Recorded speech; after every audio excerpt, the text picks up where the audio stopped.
So as most of you guys know, I appear on the David Pakman show twice now, in the host role to sit in for David whenever he was away on paternity leave.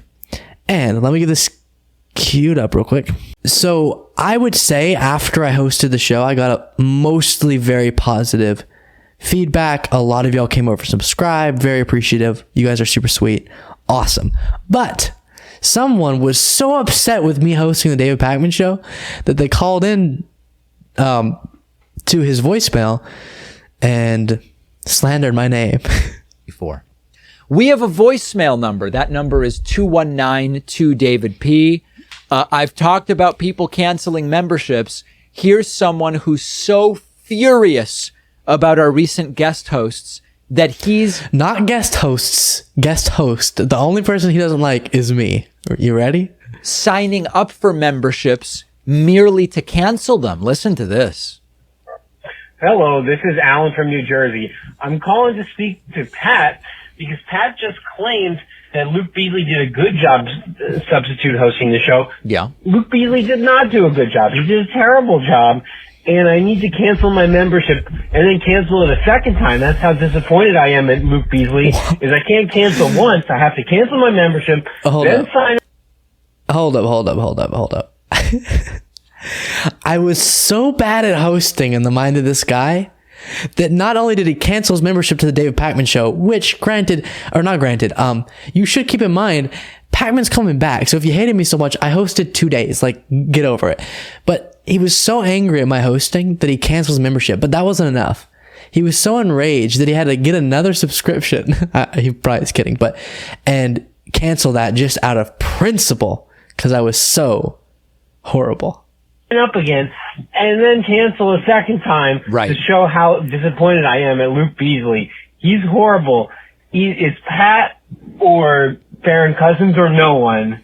Wow. Those are the only two options. Pat, Farron Cousins, or no one. Wow. Very, very strong. Now, obviously, he's kidding about signing up just to cancel memberships. Extremely strong feelings about our guest hosts. Every guest host got rave reviews and terrible reviews. So we're not picking on Luke Beasley here at all. Well, the caller is, and it's breaking my heart. There were people who wrote to me and said, Luke was fantastic, but I can't stand Farron's facial hair, and I love Farron's facial hair. Pat's delivery. There were people who wrote in and said, Pat's great. He knows the flow of the show.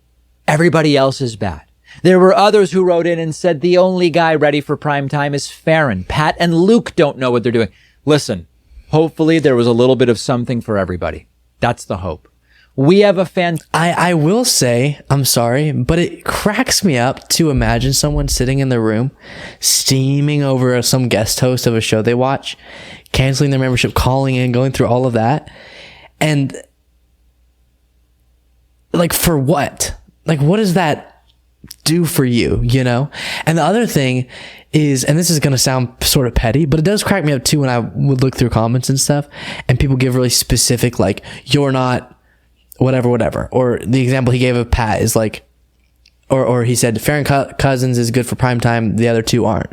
Pat and Luke aren't. And it's like, speaking from what? Like, I just want to get those people and like make them do the show and see if they can do it. I don't know. That's, again, a petty way to respond to that. But overall, I will say, whenever this was sent to me, I felt kind of special because I was like, it's a little bit of an ego boost to think about the idea that there's someone out there who's thinking the name Luke Beasley and it brings anger to his mind. That's pretty cool. Just some random person out there hates me that much. Okay, I'm all right with that. At least, you know what they say. All publicity is good publicity, so I'll take it.